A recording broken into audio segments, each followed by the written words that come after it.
Au tout début, c'est bien connu. Il y a la semence déposée par l'homme dans le ventre de la femme. Des spermatozoïdes par millions, un flot, un torrent de spermatozoïdes.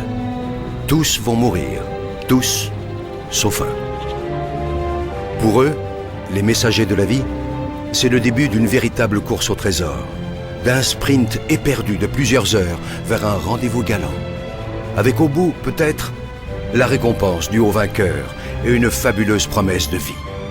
La rencontre avec un ovule. Agitant leur flagelle, les spermatozoïdes progressent des heures durant, millimètre par millimètre, obstacle après obstacle. Le vagin et son acidité meurtrière, le passage encombré du col de l'utérus, l'utérus lui-même. Un véritable parcours du combattant.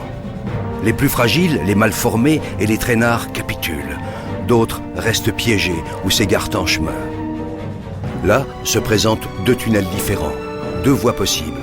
Seulement voilà, une seule de ces voies mène vers l'ovule. Dans cette course effrénée à la vie, il n'y a pas que l'énergie qui compte.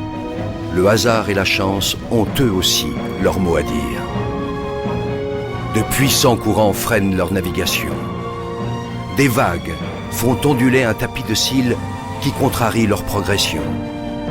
Imaginez, les concurrents encore en lice ont déjà presque parcouru l'équivalent, pour eux, de la distance qui sépare la Terre de la Lune.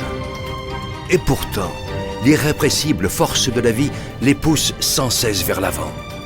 Enfin, au bout du long tunnel obscur, tel un astre mystérieux, l'ovule. Il suffit qu'un seul spermatozoïde, un seul, atteigne l'ovule, y pénètre et fusionne avec lui pour que naisse un espoir de vie. Chacun de ces millions de spermatozoïdes porte en lui son secret.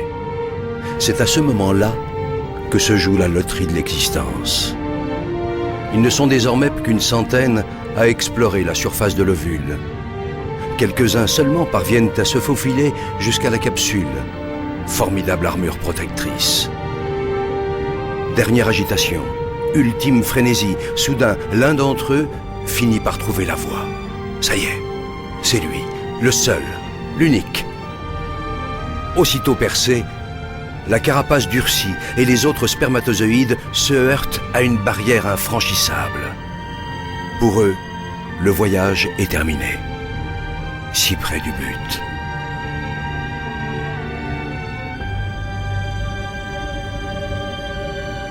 Pour le vainqueur, le périple continue.